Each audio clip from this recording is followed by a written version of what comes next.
আমরা আলোচনা করছি কোরআনুল কারীমে উল্লেখিত 25 জন নবী আলাইহিস সালামদের জীবনী সম্পর্কে। আমরা শুরু করেছি, আজকে আশা করছি শেষ করার ইচ্ছা আছে। প্রথম নবী আদি পিতা হযরত আদম আলাইহিস সালাম যে আলোচনা চলছে তার আলোচনা আজকে শেষ করার ইচ্ছা আছে, বলি ইনশাআল্লাহ। আমরা এ পর্যন্ত যে পয়েন্টগুলো আলোচনা করেছি তার ভিতরে আজকের আলোচনায় আসছে যে মা হাওয়া আলাইহিস সালাম আর বাবা আদম আলাইহিস সালাম তাদের সন্তান কতজন ছিল। কিতাবে আসছে,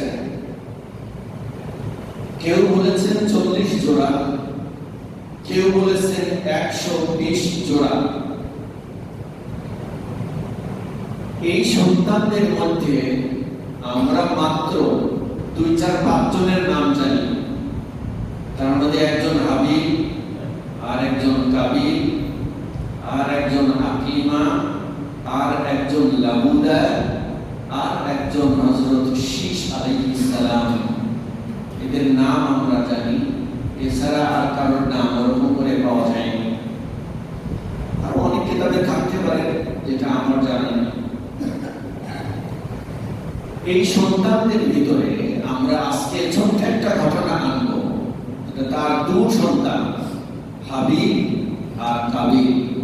প্রথম 2 সন্তান হাবিল আর কাবিল, আর আকলিমা আর লাবুদা। এই 4 জন দুনিয়া সৃষ্টি হওয়ার পরে প্রথম কিছু ঘটনা ঘটেছে। তার আগে তো মানুষই ছিল না, যে কারণে ঘটনাগুলো ঘটতে পারে নাই। প্রথম ঘটনা ঘটে গেছে যা মানব ইতিহাসের প্রথম, একটা হলো হত্যাকাণ্ড। মানুষই মাত্র কয়েকজন, তার মধ্যে একটা ঘটনা ঘটে গেল, সেটা হত্যাকাণ্ড। কোরবানি, তখন থেকেই প্রথম ঘটনা আসছে কোরবানি এবং দাফন। এই কোরবানি, দাফন, হত্যাকাণ্ড, তারপরে প্রকাশ পেয়েছে হিংসা, তাকওয়া, ধৈর্য। এগুলো প্রকাশ পেয়েছে মানুষের চরিত্রের ভিতরে। আদম আলাইহিস সালামের সন্তানদের মধ্যে আমরা যাদের নাম জানি, এই হাবিল আর কাবিল, আকলিমা, লাবুদা, শীশ আলাইহিস সালাম, তাদের ভিতরে প্রথম হিংসার জন্ম নেয়। হাবিল আর কাবিল 2 ভাইয়ের ভিতরে হিংসার জন্ম নিয়ে কোন কোন জায়গায় পাওয়া যায় একটা বিয়ের ব্যাপার নিয়ে হিংসা। আকলিমা আর লাবুদা, একজন একটু সুন্দর বেশি, একজন একটু অসুন্দর। এগুলো কোরআনে আছে না, ঐতিহাসিকভাবে পাওয়া যায়। তো হাবিল হিসাবে পায়, আল্লাহর যুক্তি হলো ক্রস, এখান থেকে এখানে, এখান থেকে এখানে। 2 ভাই বোন জন্ম নিয়েছে, ক্রস বিয়ে হবে।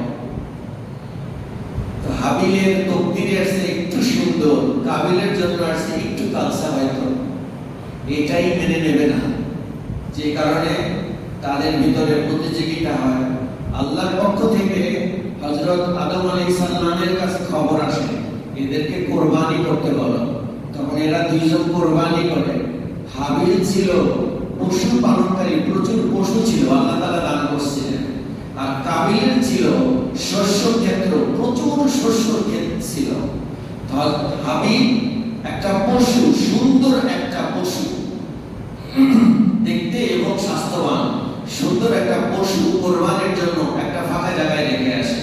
আর কাবিল কিছু শস্য পণ্য রেখে আসে। হাবিলের কোরবানি কবুল হয়, এটা নিয়ে একটা হিংসা হয়। হিংসা হলে হাবিল বলে, ভাই আমার তো দোষ নেই, কোরবানি কবুলের মালিককে আপনারা বলেন, কোরবানি কবুলের মালিককে আমাদের সবের জন্যও মালিককে আল্লাহ। হাবিল বলে এটা তো আমার দোষ নাই, আল্লাহর পক্ষ থেকে কবুল হয়েছে। এখানে এই ব্যাপারে একটা কোরআনের আয়াত আছে, বলা হয়েছে ইন্নামা ইয়াতাকাব্বালুল্লাহু মিনাল মুত্তাকিন। আল্লাহু আকবার। আল্লাহ রাব্বুল আলামিন বলেন কুরবানি কবুল হবে তো কেবল মুত্তাকিদের জন্য। এই কথায় বোঝা যায় কুরবানি সবাই দেব, কবুল হবে শুধু যারা মুত্তাকি, আল্লাহর ভয় আছে যাদের, খোদা ভীরু, এই তাদের কুরবানি কবুল হবে। এছাড়া যাদের ভিতরে পরহেজগারিতা নাই, খোদা ভীরুতা নাই, সেটা যত দামি হোক না কেন, যত বেশি হোক না কেন, আল্লাহর পক্ষে কোরআনের ফয়সালা হলো তার কুরবানি কবুল হবে না। এটা আল্লাহর ফয়সালা। আল্লাহ কুরবানি কবুল করলেন, কাবিলের ভিতরে হিংসা জন্ম নিল, ঈর্ষা, হিংসা এমন ভাবে জন্ম নিল, হাবিলকে হত্যা করতেও সে ক্ষান্ত হল না, হত্যা করে ফেলল। যে কারণে পৃথিবীতে কিয়ামত পর্যন্ত যত হত্যাকাণ্ড ঘটবে, সমস্ত হত্যাকাণ্ডের পাপের এক অংশ কাবিলের আমলনামায় জমা হবে। কিয়ামত পর্যন্ত, সেদিন থেকে কিয়ামত পর্যন্ত যত হত্যাকাণ্ড হবে, পাপের একটা অংশ কাবিলের আমলনামায় জমা হবে। তাহলে কোরআনের ভাষ্য অনুযায়ী কাবিলের কোরবানি কবুল হয় নাই কেন? যদি প্রশ্ন থাকে এরকম, কাবিলের কোরবানি কবুল হয়নি কেন বলতে পারবেন কে বলেন তো? তার ভিতরে মুত্তাকি ছিল না, পরহেজগারিতা ছিল না। এটা একটা প্রশ্ন থাকতে পারে।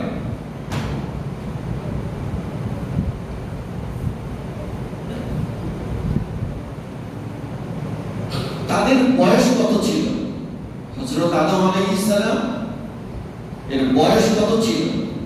একটা হাদিসে আছে ইন্নাল্লাহা লাম্মা খালাকা আদাম মাসাহা জাহরাহু ফাসাকাতা মিন জাহরিহি কুল্লু নাসমাতি হুয়া খালিকুহা মিন যুররিয়্যাতিহি ইলা ইয়াউমিল কিয়ামাতি ফাকালু আই রাব্বি কাম জাআলতা উমরাহু ক্বালা 60 সানাতান ক্বালা আই রাব্বি زده من عمري 40 سنة فلما انقضى عمر آدم جاءه ملك الموت فقال أولم يبقى من عمره 40 سنة قال أولم تعطي ابنك داود فكان عمر آدم 1000 سنة وعمر داود 100 سنة ولن الله أكبر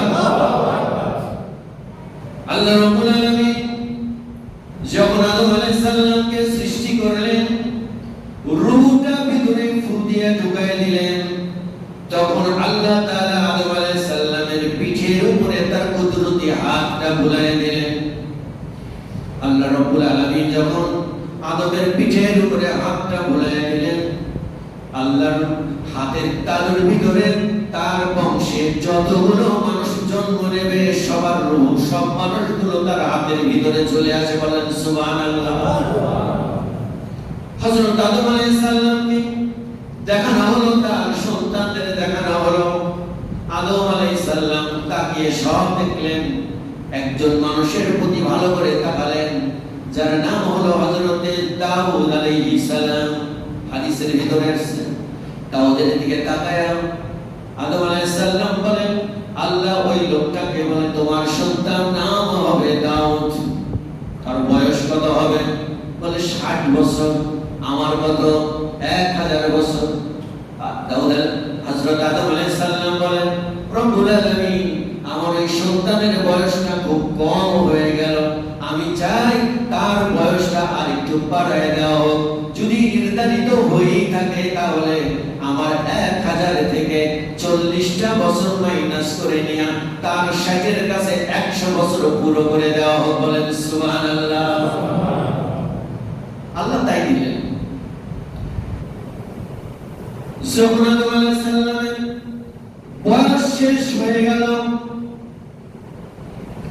শেষ হওয়ার পরে মালাকুল মউত আজরাইল আলাইহিস সালাম এসে হাজির।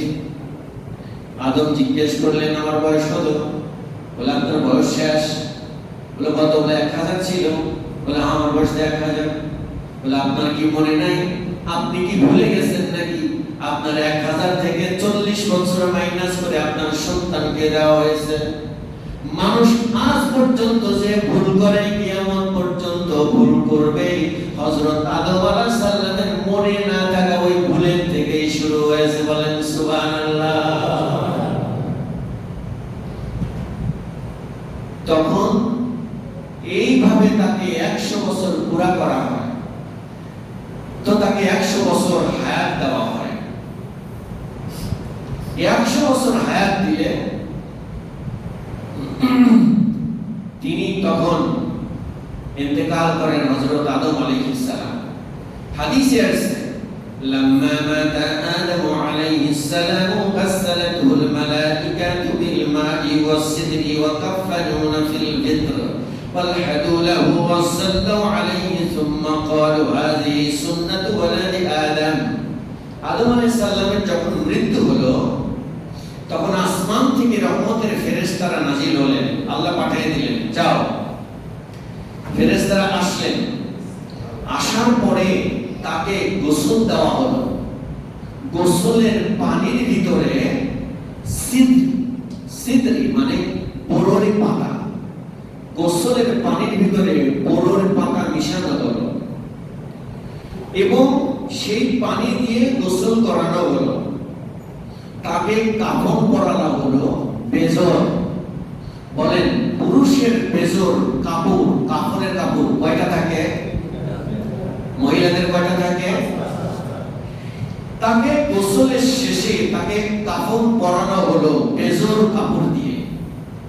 এরপরে তার জানাজা পড়ানো হলো। জানাজা পড়ানোর পরে ফেরেশতারা তার সন্তানদের হাতে দিয়ে বললেন, এই নাও, এটা হলো তোমার বাবার জানাজার সুন্নাত তরিকা, এই বিধান হলো আল্লাহ তাআলার। সুবহানাল্লাহ। বলেন, হাজার হাজার ধর্ম আছে, হাজার হাজার ধর্ম আছে পৃথিবীতে। আল্লাহ তাআলা হযরত আদম আলাইহিস সালামের ইন্তেকালের পরে তার জানাজার যে নিয়মটা বাস্তবে ফেরেশতার মাধ্যমে করায় দিলেন। বিশ্বের সকল ধর্মের মধ্যে একমাত্র মুসলিম ধর্ম আমরা, আলহামদুলিল্লাহ বলেন, জোরে বলেন আলহামদুলিল্লাহ, একমাত্র আমরাই ওই বিধানকে এখনো রাসূল করিম সাল্লাল্লাহু আলাইহি সাল্লামের তরিকা মতো এখনো আমরা ঠিক রাখছি। সুবহানাল্লাহ বলেন। এছাড়া আর কারোর এই তরিকা ঠিক নেই।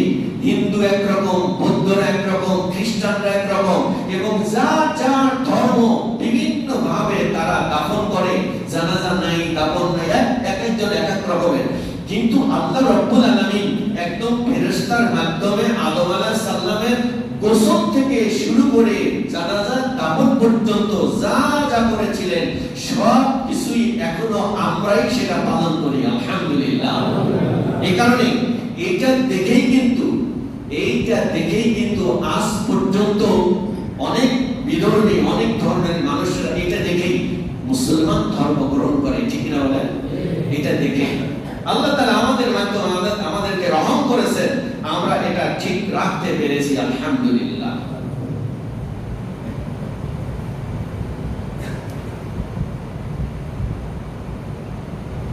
ফেরেশতারা কি করলেন? এক নাম্বার, বরই পাতা মিশিয়ে দিলেন, বিজয় সংখ্যক কাপড় দিলেন, জানাজা আদায় করলেন, এরপরে তো দিয়ে দিলেন। আমরা সেইভাবে সুগন্ধি দিয়ে মাইয়াতকে আমরা বিদায় করি। আজকেও আমরা একইভাবে আমাদের মা বাবা আত্মীয় স্বজন সবাইকে এইভাবে শেষ বিদায়টা করি। এখানে একটা কথা আপনাদেরকে মার্ক করতে বলছি, সেটা হলো আদম আলাইহিস সালামের বয়স ছিল 1000 বছর, তবু তিনি চলে গেছেন। আমরাও আমাদের বয়স যার যত লম্বাই হোক না কেন, এখান থেকে শিক্ষা হলো একদিন তার মৃত্যু হবে। বয়স লম্বা যতই হোক, বিদায় একটা হবে। আর এমন বিদায় যে আমরা এই মানুষগুলো, মা যখন চলে যায়, বাবা যখন চলে যায়, সন্তান তাকায়া দেখে। সন্তান যখন চলে যায়, বাবার বুকটা কলিজা খালি করে যখন চলে যায়, বাবা তাকায়া তাকায়া দেখে, কিন্তু খাটলিটা টেদরের বাড়িতে ঘরে রেখে দেয় না। তরকার ভাই চলে যায়, বোন চলে যায়, দাদা দাদি নানা নানি বাড়ি থেকে চলে যায়। শেষ বিদায়টা যখন হয়ে যায়, কেউ ঠেকাইতে পারে না। কলিজার টুকরা সন্তান চলে যায়, কেউ ঠেকাইতে পারে না, কারণ এই বিদায় সবার জন্য নির্ধারণ করে দেওয়া হয়েছে।